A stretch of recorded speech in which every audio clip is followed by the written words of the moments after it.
The landing engines cut out. Then silence. For the first time in more than half a century, humans are standing on the moon again. But this return is different. Apollo came to prove we could reach the moon. Artemis is here to prove we can keep coming back. And the moment you stop planning a single visit and start preparing for a permanent human presence, a completely different set of problems appears.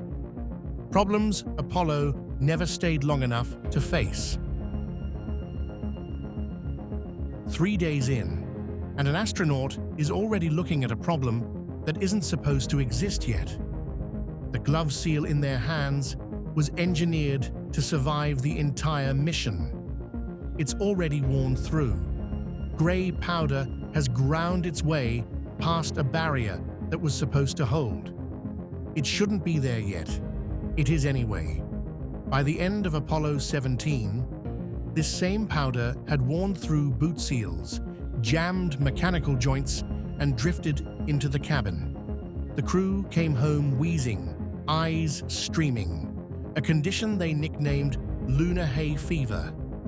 All of that in 72 hours. Here's why. Lunar dust has never felt wind or rain, so it never got worn smooth the way sand does on Earth. Every grain still has the jagged, glassy edges it was born with. And it's electrically charged, which means it doesn't just land on a suit. It clings to it. Apollo astronauts only had to live with that dust for a few days before heading home. This return to the moon is different. Artemis is the first step toward returning more often, staying longer, and eventually building a permanent human presence. That means every mission has to leave behind equipment that still works when the next crew arrives. There's no workshop waiting to fix any of this either. Every repair happens inside an airlock barely big enough to turn around in, with tools that were packed months ago for problems the engineers guessed might happen. Fix one leak, and there's a decent chance you've just introduced the dust that causes the next one. The dust doesn't stop working, and the next threat has nothing to do with dust at all. The sun goes down at the lunar South Pole, and it does not come back up for 14 straight days. Inside the habitat, the crew watches the temperature outside fall toward -246 degrees Celsius, cold enough to freeze lubricant solid and turn glove seals brittle enough to crack. A drop tool that could be casually picked back up in daylight becomes something else entirely now. Touch exposed metal through a compromised glove out there, and frostbite can set in through the fabric in seconds. Batteries got Apollo through 3 days. They're not getting future lunar missions through 14 days with zero sunlight to recharge them. So the answer becomes nuclear. Small fission reactors built to keep running in total darkness. A reactor survives the dark, but it needs shielding, and shielding needs mass, and mass needs a landing precise enough to set several tons of hardware down inside a crater that spent billions of years hiding its own terrain in shadow. Solve the darkness, and you've traded it for a landing with almost no room for error. This is one of the biggest challenges humanity must solve if we're going to keep returning to the moon and eventually maintain a continuous human presence there. The habitat survives the night. The crew steps back outside when the sun returns. And that's exactly when an alarm goes off.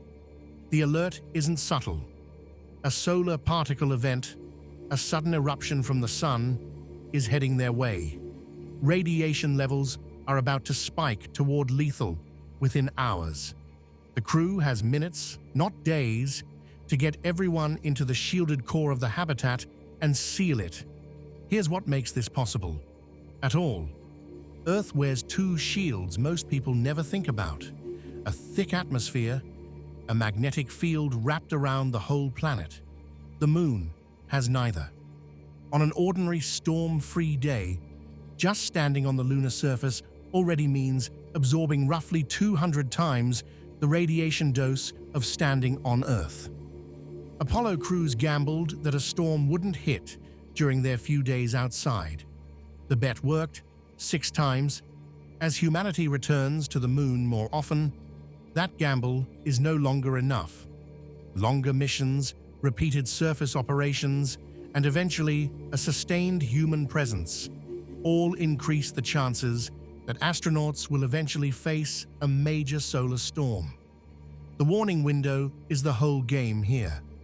Space weather satellites can sometimes catch the first sign of a coming storm less than an hour before the most dangerous particles arrive. On Earth, an hour is plenty of time to take cover almost anywhere. On the Moon, an hour is the difference between calmly walking back to the habitat and sprinting for it, while the dose outside climbs by the minute. This time, the warning arrives early enough. The alarm goes quiet. The crew steps back outside, alive. But something's already changed, and no alarm was ever built to detect it. Months into the mission, an astronaut reaches for a toolbox they've carried 100 times before and struggles with it. They expected it to feel lighter. Instead, their own body is becoming the heavier problem. Bone, muscle, even the way fluid moves through the body starts to shift. The Moon's gravity is about 1/6 of Earth's. Astronauts have felt that for days at a time. Nobody has lived inside it for months at a time, and no one knows exactly how the human body will respond as lunar missions become longer and more frequent. It's tempting to think the International Space Station already answered this, since crews have spent months up there and come home fine. But the ISS floats in almost zero gravity, not 1/6 of it, and the body doesn't treat those two environments the same way. What partial gravity does across extended missions is still an open question, because no one has ever experienced it long enough to get an answer. Every return to the Moon gives scientists another opportunity to understand how the human body adapts. Those lessons won't just shape future lunar missions. They'll determine whether people can one day live and work there for much longer periods. It's not only strength that changes. On the space station, astronauts have come home with flattened eyeballs and swollen optic nerves, a side effect of fluid pooling toward the head in low gravity. Nobody knows yet whether 1/6 of Earth's gravity causes the same problem, less of it, or something nobody has a name for. The only way to find out is to keep studying astronauts. As missions grow longer, the habitat can be sealed, the radiation can be shielded. The body inside is still quietly changing anyway, with no control group and no way to pause it. And a healthy crew still needs one more thing the Moon has never proven it can give them. An astronaut doubles over, sharp pain, lower right side. Within minutes, everyone in the habitat is thinking the same word: appendix. On the International Space Station, this ends one way. An emergency capsule undocks, and the patient is back on Earth within hours. On the Moon, that option doesn't exist. The lander that brought this crew down was never built to launch home on short notice. Even if it could, the trip back takes days, not hours. So Mission Control gets on the radio. And here's the part that catches people off guard. A message from the lunar surface reaches Earth in about 1 1/3 seconds, close enough to feel like an ordinary phone call. Doctors on the ground can talk the crew through almost any procedure in something close to real time. But talking someone through surgery is not the same as performing one. Whatever happens next happens with whoever is standing in that habitat, using whatever is already on the shelf, however far outside their training it may be. The delay was never in the communication. It's in everything communication can't do. a voice can advise. It can't hold pressure on a wound. It can't fly out and swap a failed pump. Every emergency that would take an hour to resolve on Earth becomes something this crew has to resolve completely alone, with a list of supplies that only stretches as far as what's already been delivered.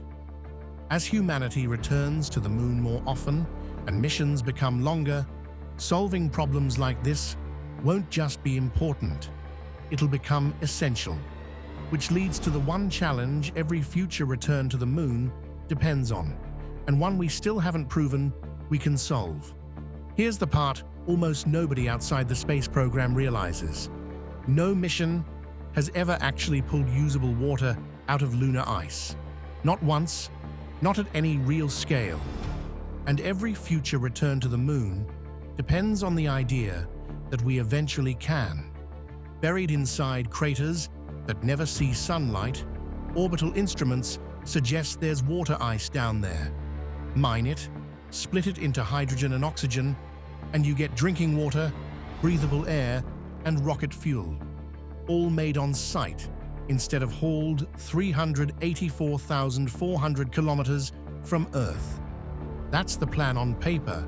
Right now, robotic scouts are only just beginning to map how deep that ice sits and how to reach it in terrain colder and darker than anywhere on Earth.